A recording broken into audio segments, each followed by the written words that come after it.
Les parents noirs, arrêtez d'endetter vos enfants. Beaucoup de parents africains sont la cause de l'échec de leurs enfants. Beaucoup de parents africains considèrent leurs enfants comme des locataires et non des enfants.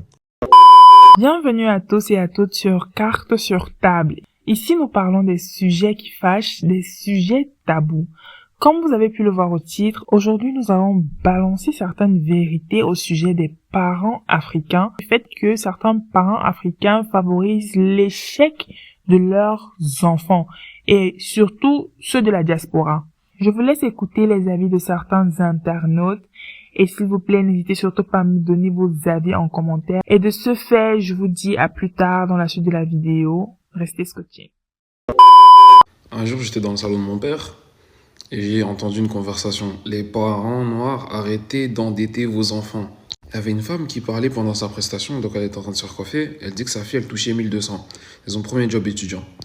Elle a demandé à sa fille de lui donner la moitié de sa paye. Et au fur et à mesure de la discussion, elle dit que c'était pas assez.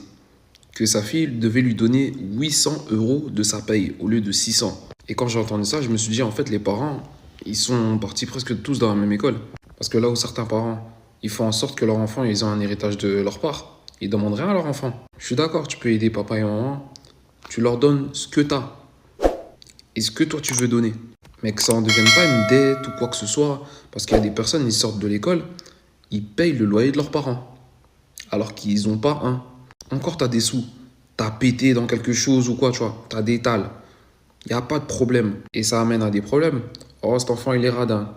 Ah, Zandoki. Ah, il veut pas contribuer. Alors que peut-être il mettait de côté pour un projet.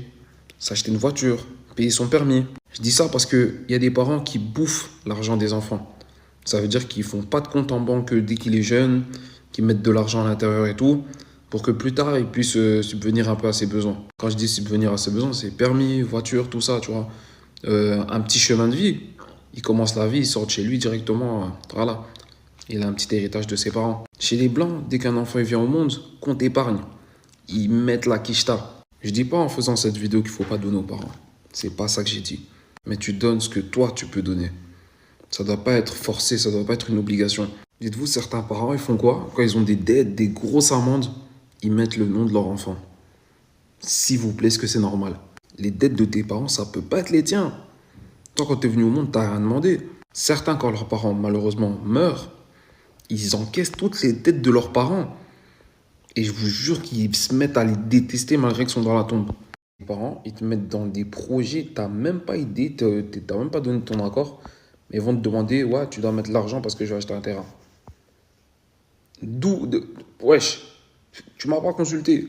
Et en contrario, quand tu leur dis, ouais, en mode, j'ai pas, oh, c'est moi qui t'ai nourri, c'est moi qui t'ai logé, ça. Un enfant, ce n'est pas une punition, c'est un devoir. Je suis désolée, mais beaucoup de parents africains sont un frein pour l'évolution de leurs enfants. La dernière fois, j'étais en train de discuter avec un monsieur qui nous faisait comprendre qu'il trouvait que les enfants de la diaspora n'avaient aucune éducation financière. Il a donné tout un tas de raisons, etc. Je lui dis d'accord, il n'y a pas de souci. Mais pour qu'un enfant issu de l'immigration ait une éducation financière, il faudrait déjà que ses parents en aient une. Et que ses parents puissent lui transmettre justement cette éducation financière-là. Contrairement aux parents blancs, beaucoup de parents noirs africains ont des comportements financiers abusifs envers leurs enfants. Rares sont les fois où tu vas voir un parent blanc, juste parce que son enfant travaille, exiger une certaine somme d'argent tous les mois à son enfant, et ce même si l'enfant habite dans la maison familiale. Ce qui n'est pas le cas dans beaucoup de familles africaines. À partir du moment où tu travailles, que tu habites chez tes parents ou pas, il y a des parents qui vont exiger une certaine somme d'argent tous les mois à leurs enfants et qui vont exiger que l'enfant puisse subvenir à leurs besoins en cas de nécessité. Et si tu as le malheur de dire non, on va te rappeler qu'on t'a accouché, on t'a nourri, on t'a logé, on a payé tes études, etc.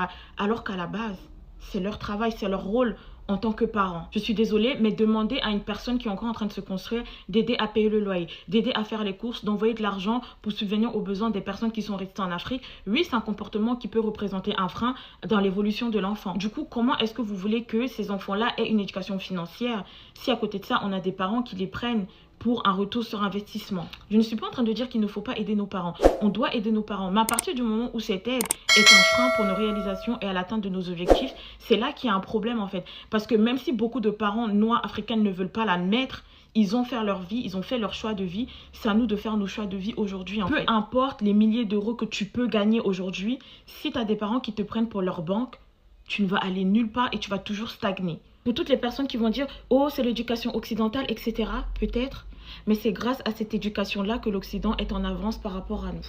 Voilà, c'est vraiment tout ce que je voulais dire. La plupart des parents africains sont toxiques et c'est eux qui sont à l'origine de l'échec de leurs enfants. Je m'explique. C'est-à-dire que les parents africains, ils vont tellement te mettre la pression que... C'est pas tout le monde, hein, mais la plupart, j'ai bien dit. Ils vont tellement mettre la pression à leurs gosses qu'ils vont vouloir réussir coûte que coûte. Et donc, ils vont saisir toutes les opportunités qui vont leur passer sous les yeux. Que ça soit bonne ou mauvaise, hein, ils vont les saisir.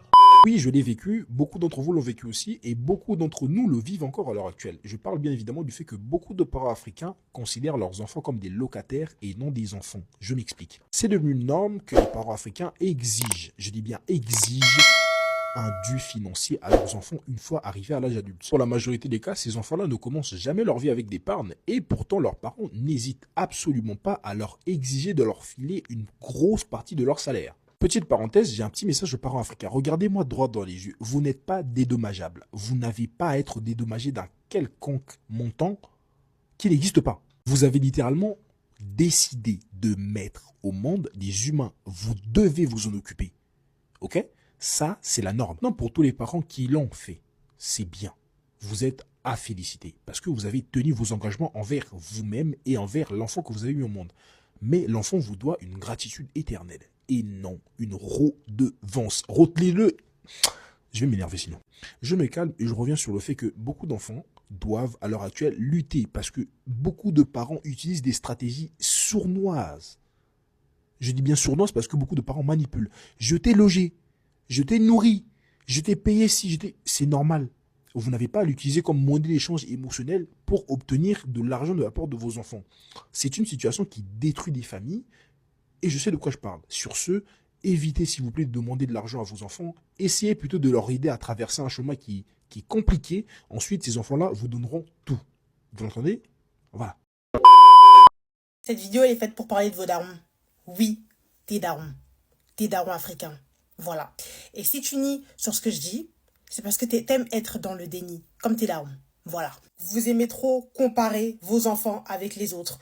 Comparer le fait qu'un tel a eu son bac et pas toi. Comparer au fait que lui, il a fait des études et pas toi. C'est n'importe quoi en fait. Vous ne faites que frustrer vos gosses. Vous détestez reconnaître vos torts. C'est toujours aux enfants de s'excuser. Même quand vous avez fait la plus grosse des dingueries, vous essayez de réparer vos trucs en essayant de ramener le goûter préféré de vos gosses. C'est pas comme ça qu'on s'excuse en fait. Donc il y a un moment donné, quand quelqu'un est en tort, on s'excuse. On ne cherche pas des excuses. Prendre comme un projet d'investissement. Sur le fait que j'ai l'impression qu'ils aiment bien projeter leur envie sur vous. Ils veulent absolument que vous le faites. Là, je parle d'un autre type de daron. Vous n'êtes pas assez proche de vos enfants. Je parle du principe que, certes, vos rôles, c'est de nous éduquer. Mais si tu as passé ta vie à tabasser tes gosses et après, au final, tu te rends compte qu'ils ne sont pas assez proches de toi, tu sais pourquoi. Il y a tous les enfants dans le salon. Le daron, il commence à rentrer dans le salon. Tout le monde se casse. Là, faut vous dire que là, c'est un échec total. En gros, on voit comme la terreur, en fait. Donc, on n'est pas censé avoir peur de vous comme étant redevable. Je vais m'exprimer. Dans le sens où, vu que vous nous avez élevés, que on est nourris, logés, blanchis, vous êtes constamment en train de nous faire rappeler qu'on est là, tout sacrifié pour nous, alors que nous, on n'a rien demandé. Ce que vous faites là, c'est parce que tu as décidé de me mettre au monde. Mais bien sûr que je dois me nourrir. Bien sûr que tu dois me loger, en fait. Tu dis ça comme si c'était pas obligatoire. Vivre selon la vie des autres. Comment est-ce qu'un tel, il va penser de moi? Qu'est-ce qu'il va penser de moi? Comment est-ce qu'on va me regarder? On va dire que mes enfants, ils sont mal éduqués. Et nous, on est obligé de vivre selon ce que les gens pensent de vous, parce que sinon, c'est une mauvaise image de... Mais c'est en train de vous tuer, en fait. Votre peur, vous la projetez sur nous. Du coup, nous aussi, ça nous saoule. Eh bien, privilégier l'éducation de vos filles, mais pas de vos fils.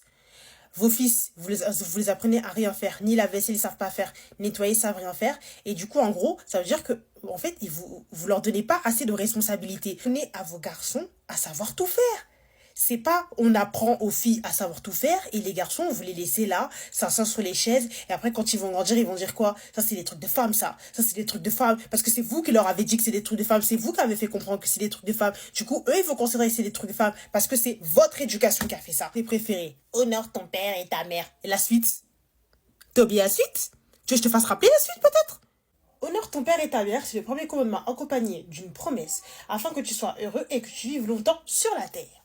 Quant à vous, pères, n'héritez pas vos enfants, mais élevez-les en leur donnant une éducation et des avertissements qui viennent du Seigneur. Pourquoi c'est la partie... Donc, vous voyez ce qui m'énerve? Parce qu'ils coupent la partie, ils coupent des parties. Et puis vous disent que ce qui les arrange.